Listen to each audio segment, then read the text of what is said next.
The salt spray kissed Noah's cheeks, a familiar sting that usually brought a sense of both melancholy and belonging. Today, however, it felt like a cold slap. He clutched the worn wooden railing of the ferry, his gaze fixed on the distant, towering sentinel that was the Gull Rock Lighthouse. It was a place of stories, a place his father had loved, a place Noah now dreaded. His father, a sailor with a laugh as boisterous as the sea he navigated, had been lost at sea 2 months ago. The news had arrived like a rogue wave, shattering Noah's world. Now his mother, her own grief a heavy shroud, had decided a summer with her distant cousin, Russell, at Gull Rock Lighthouse was the best course of action. Noah, 14 and adrift, had no say in the matter. The ferry docked with a groan, and Noah, feeling like a ghost already, stepped onto the rocky outcrop. The air was thick with the cries of gulls and the rhythmic boom of the waves against the unforgiving rock. Russell, a man who seemed carved from the same granite as the lighthouse itself, stood waiting. His face was a map of weathered lines, and his eyes, the color of a stormy sea, held a quiet understanding that Noah wasn't ready to accept. "Noah, my boy." Russell's voice was a low rumble, like distant thunder. He extended a calloused hand. "Welcome to Gull Rock." Noah's own hand felt small and clammy as he shook Russell's. "Thank you, sir." The lighthouse loomed, a stoic guardian against the vast expanse of the ocean. It was taller than Noah had imagined, its white facade scarred by the elements, its lantern room a beacon of hope in his father's tales. Inside, it was surprisingly cozy, filled with the scent of beeswax polish and old books. Russell's living quarters were Spartan but neat, a testament to a life lived in harmony with the stark beauty of his surroundings. "Your mother thought you might need a change of scenery," Russell said, his gaze gentle. "And I could use a hand around here. There's plenty to do." The first few days were a blur of quiet despair. Noah helped Russell polish the brass fittings, learned to tend the lamp, its powerful beam a constant reminder of the light his own life seemed to have lost. He walked the winding paths around the rock, each step a heavy ache of remembrance.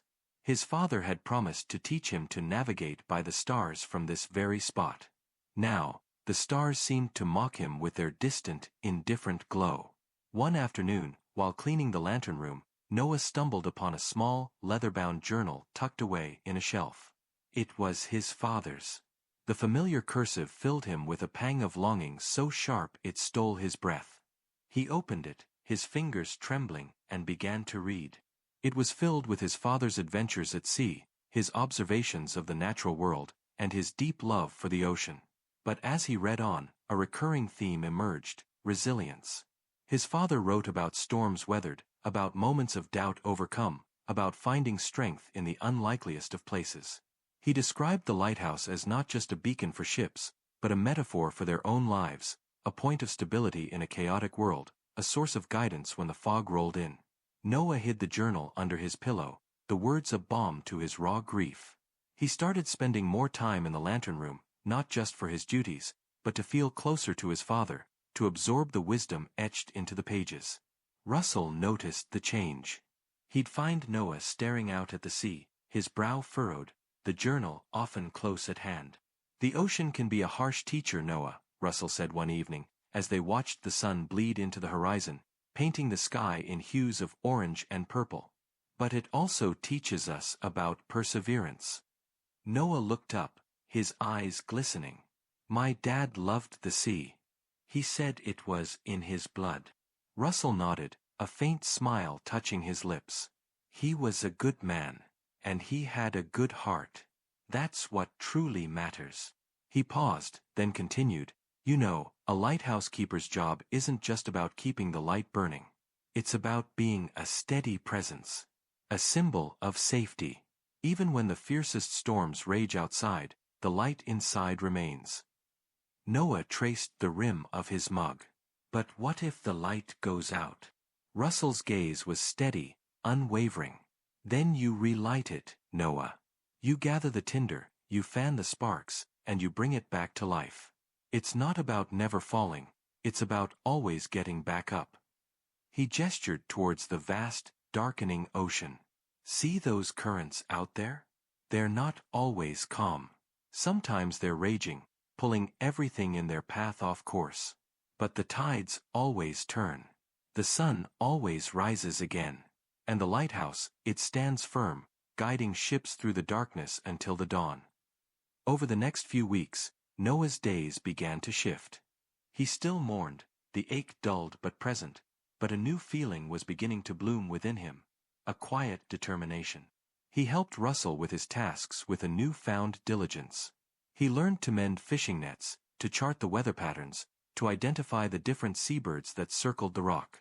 He even started to sketch the rugged coastline, finding a strange solace in capturing its wild beauty. One blustery afternoon, a storm rolled in with unexpected fury. The waves crashed against the lighthouse with a ferocity Noah had never witnessed. The wind howled like a banshee, rattling the sturdy stone walls. Noah, tasked with ensuring the lamp remained lit, felt a tremor of fear. Russell, his face grim but resolute, was checking the shutters. "This one's a bit of a bruiser, Noah. But we've seen worse." As the storm intensified, a powerful gust of wind tore a piece of loose siding from the lighthouse wall. The metallic clang echoed even over the roar of the wind. A section of the lantern glass was exposed to the violent elements. Noah's heart leaped into his throat. "Russell!" he shouted over the gale. Russell's eyes scanned the damage. "Stay back, Noah.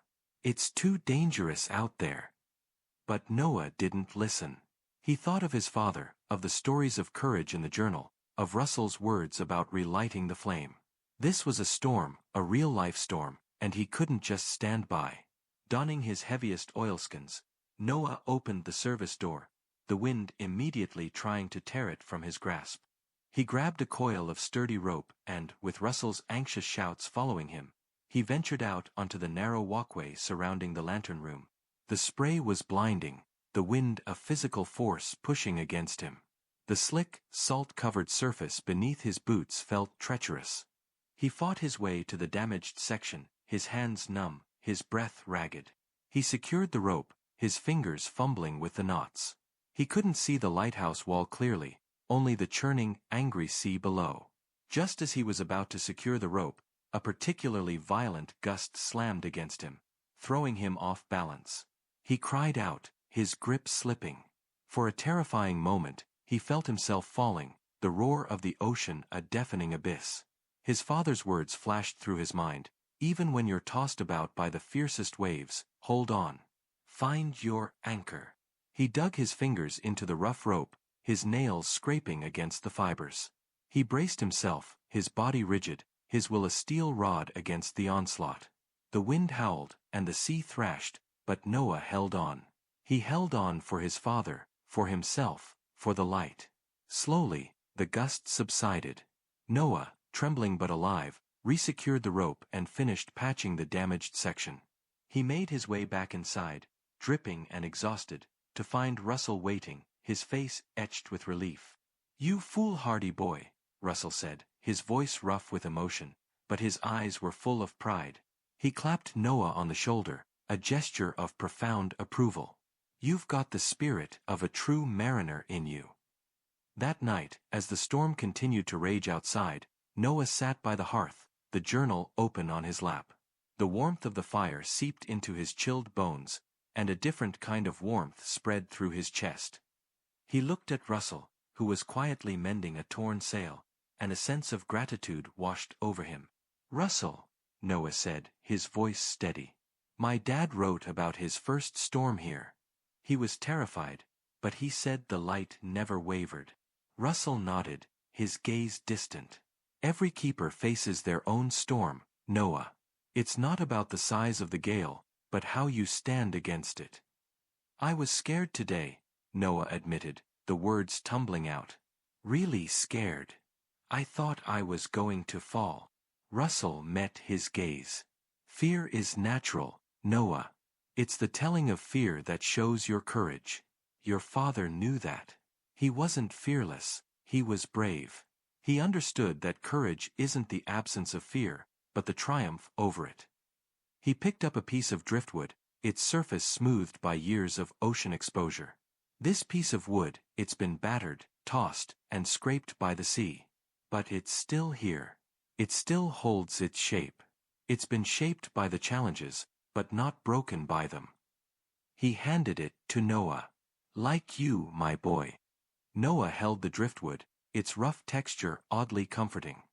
He looked out the window at the still churning sea, but the fear was replaced by a quiet resolve. He understood now that his father's love for the sea wasn't just about adventure, but about the strength it demanded and the resilience it fostered. The remaining weeks of summer passed with a different rhythm. Noah still missed his father, but the sharp edges of his grief had begun to soften. He found a burgeoning sense of purpose in his duties at the lighthouse, a connection to a lineage of keepers, a connection to his father that felt deeper than just memory. He and Russell spent long hours together, Russell sharing his knowledge of the sea, of navigation, of life itself. He taught Noah the names of the constellations, their ancient myths woven into the fabric of the night sky, and how to read the subtle shifts in the ocean's mood. One evening, as they were preparing to light the lamp, Noah spoke. My dad always said that the lighthouse was like a promise. A promise that no matter how dark it got, there would always be a light to guide you home. Russell's eyes twinkled.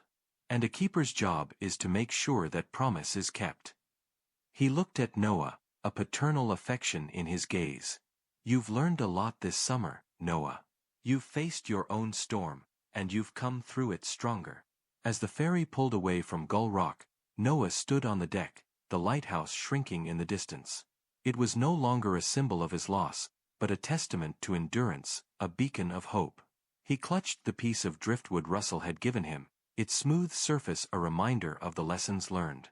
He knew the grief would remain, a quiet current beneath the surface of his life. But he also knew that he carried something new within him, the wisdom passed down from a weathered lighthouse keeper, the courage he'd found within himself during the storm, and the enduring promise of a light that always shines, even in the darkest of nights. He was no longer adrift. He had found his anchor. And like the lighthouse, he would stand firm, a steady presence against whatever tides may come. That will be all for today. Don't forget to subscribe and hit the notification button. Goodbye.